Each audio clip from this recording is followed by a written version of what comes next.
In 1985, a group of officers approach Farmer Patrick to tell him about a tragedy in the family. Patrick's brother, sister-in-law, and younger niece are all dead. The only survivor is his older niece Jane, who was found in a corner of the house covered in blood with a shaver in her hands. 25 years later, Jane is a photographer specializing in abandoned houses. After the tragedy, she was adopted by a foster home, but she also got no memory of her childhood, her family, or what happened that awful day.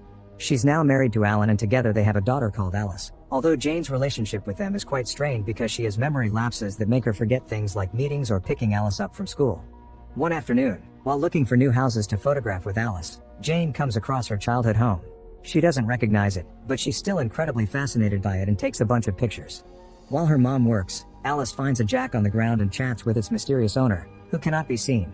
Later at home, Jane calls the county of Chiefs and asks for the property records for this farmhouse. It's late in the evening when someone rings the bell and Jane finds they've left a box at the door. Inside there's the jack Alice had found and a bug that takes Jane aback. A few days later, Jane continues to be obsessed with the latest farmhouse she's seen and can't stop staring at the picture she took after printing it. This causes her to forget about picking up Alice at school until Alan calls her to remind her, prompting Jane to take the road in a hurry. While driving, she gets a call from a young girl's voice that she thinks is Alice, telling Jane she wants you to come back. At that moment, a blonde girl appears in the middle of the street, and as Jane falls into another memory lapse, she accidentally crashes her car. The last thing she hears before passing out is she wants you to come back again. Sometime later, Jane wakes up in the hospital but can't remember who Alan and Alice are. The doctor takes Alan to his office to explain the issue. The accident has aggravated a severe older injury that has made her amnesia worse. Meanwhile, Jane is approached by Liam, a psychiatrist that will help her work on her memory issues with various exercises. She can get her memory back, but it'll take time. Some hours later, Jane hears a noise outside her room and follows it to find Susie, the blonde girl she saw on the road. She tries to get in contact with the girl, but Susie runs and hides, and before Jane can do anything she's interrupted by Alan and Alice, who are leaving for the evening. At least this time, Jane is starting to recognize their faces. After some tests with Liam, Jane goes to bed and looks through a bunch of family pictures to try to help her memory. A knock on the door makes her get up only to find a box like the one she had found at home. This time she finds a little ballerina inside together with a picture of the farmhouse. On the other side of the photograph, someone wrote down the date of the tragedy, sending Jane into a breakdown. Meanwhile at home, Alan also hears the bell ring and finds an envelope with some important paperwork outside. The next day, Alan brings those papers to Jane with some big news. The farmhouse belongs to her, and her uncle Patrick has been taking care of it all this time. Jane doesn't even remember requesting this paperwork or having an uncle, but she sees this as an opportunity, and Liam agrees that a visit may help her push out those old memories.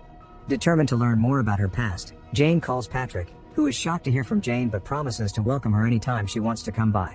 A few days later, the whole family goes to visit Patrick, and Jane makes sure to ignore the vision she has of Susie appearing on the road.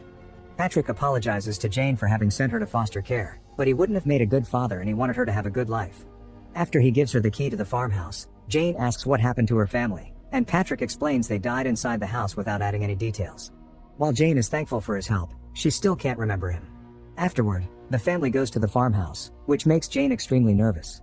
She leaves the building through the back door to catch some air only to hear a weird noise, and when she follows it to the middle of the field, she finds a red balloon holding a key and a little note welcoming her home.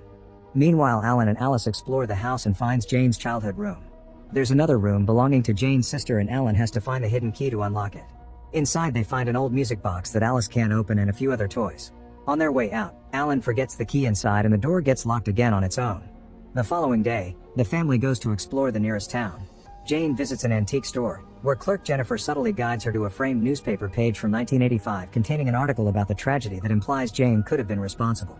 At that moment, Jane gets a call from Liam because they were supposed to have an appointment today. Liam's proud to hear she's working on her memories, but he also swears he's at his office, which contradicts the fact Jane can now see him in the store. After they hang up, Jane follows Liam out of the building and into the hay bale maze, where she gets lost and begins getting desperate with anxiety. In the end, she gives up and leaves the maze by breaking one of its walls. Then Jane rushes back to her car, where she finds another little box waiting for her. At first she tries to ignore it, but curiosity gets the better of her and makes her open it anyway. Inside the box, Jane finds half a picture where she can see her younger self, her mother with a blurry face, and Susie, who turns out to be her sister. Later at home, Jane's sleeping is interrupted by Alice, who asks her to be quiet because they'll hear her. Confused, Jane follows Alice to Susie's room, where she sees a memory of her mother giving her sister the music box. Suddenly, her daughter says Alice isn't really there now, and the ghosts of her mother and Susie turn towards Jane, who who notices Susie has a tool in her hands. Scared, Jane runs away to her old room, where she sees her younger self and finds a shaver in her hands appearing out of nowhere. Desperate and afraid, Jane returns to the main room to try to wake Alan up, but he stays asleep while Susie crawls out from the under the bed, seeing Jane has come to find them. Jane runs to hide in the closet, but Susie finds her there too. After lots of struggling, Susie ends up on the floor with Jane's hands on her, and the moment Jane blinks, she finds herself in Alice's room with her hands around her daughter. Thankfully, Alice wakes up and shakes her mother out of her mind lapse before sending her back to her own room, where Jane doesn't see Susie anymore but does find a jack on the floor. The next day, Jane goes to see Patrick to demand answers. Patrick explains his brother had been a drunk with a bit of a temper, but he worked hard and never hurt his family, and unfortunately, the only person that knows what happened the day of the tragedy is Jane herself.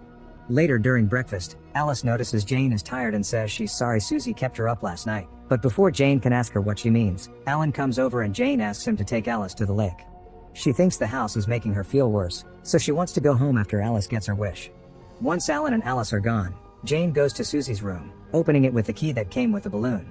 After looking around for a while, she sees Susie through the window entering the old barn and decides to follow her. In the old barn, Jane finds their old sheet fort, which has a box with various objects including Susie's asthma medicine, a Swiss knife, and a little key Jane takes with her. Suddenly, Susie appears to tell Jane she shouldn't be there, she should be hiding because the monster is coming. Then, Susie guides Jane inside the fort and tells her to run. Jane does so until she moves the sheets aside and finds herself in the middle of the field. On the ground, there's an open box with an old shaver. Meanwhile, Alice tells Alan of some weird dreams she's had. An old lady told her Jane may hurt her, but Alice doesn't believe it because she knows the real danger is the monster in the bedroom. A few hours later, the family begins packing their things, unaware that Liam is watching from afar. Jane can't stop looking at the old picture only to be interrupted when she hears Alice running toward the old barn. When she follows her there, Jane finds out it's actually Susie, who tells her they can't let her leave. Suddenly, the real Alice appears behind her, and Jane's so anxious and scared that she unconsciously puts her hands around Alice. Fortunately, Alan shows up before she can do anything stupid, and while Alice runs back to the house, Alan begins yelling at Jane for hurting their daughter as they follow her out. To their surprise, they find a Swiss knife from the barn stuck in one of the car wheels, which is now flat. Jane swears she didn't do it, and their argument is interrupted when Alice suddenly begins yelling inside the house, asking for help.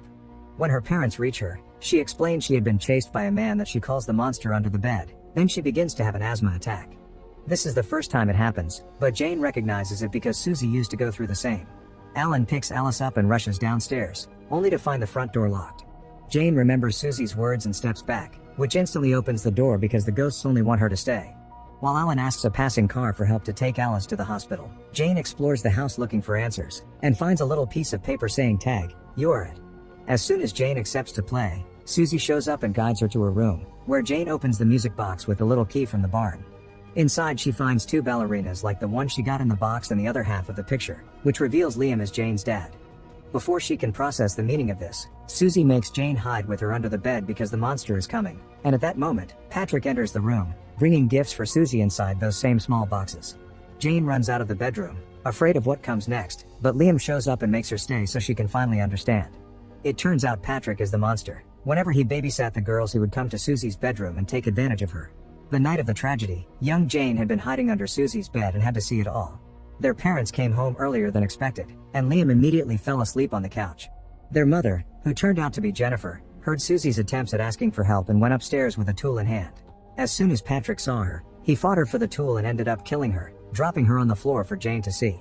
The awful situation triggered one of Susie's asthma attacks, but instead of helping her, Patrick went after young Jane, who had enough and was trying to escape. While the noises finally woke Liam up, young Jane hid in the bathroom and grabbed the shaver, so when Patrick came closer, she hurt him with it before running away again. On her way downstairs, Jane bumped into Liam, causing them both to fall and hit the floor. The violent landing instantly killed Liam and hurt Jane's head, explaining the amnesia. After seeing his brother dead, Patrick went to check on Susie, but it was too late for her as well. The asthma attack killed her. To avoid getting in trouble, Patrick grabbed the tool and put it in Liam's hand before leaving. Shortly after, Jane woke up and the shock of seeing her dead father made her so scared that she ran to hide in the corner, where the cops found her later. Back in the present, Liam explains he didn't tell Jane these things directly because he needed her to be here to set the ghost free. In tears, Jane apologizes to her family, who disappear when Alan finally comes back. He explains Alice is better and he left her with Patrick, which makes Jane worry for the safety of her daughter and force the car to move with a flat tire. Meanwhile, Patrick is starting to talk inappropriately to Alice, making her promise she won't tell anyone about the game he'll show her and accidentally calling her Susie. When he hears Alan and Jane arrive, he grabs a firearm and takes Alice to the barn, shooting when Alan tries to come closer. Since Patrick's eyes are on Alan, Jane gets to approach him from behind without him noticing, and she knocks him out with a shovel. Moments later, Patrick wakes up in Susie's room with his hands tied, and Jane leaves him there with the door locked so the ghosts can finally have their revenge. Now that her memories are back, Jane has no issues with visiting her family's grave, where she leaves the old picture to close this chapter of her past and start a better life with Alan and Alice. Meanwhile, in the old farmhouse, nobody can hear Patrick's screams asking for help. Make sure to subscribe and turn on notifications so you can watch more videos like this. Thanks for watching.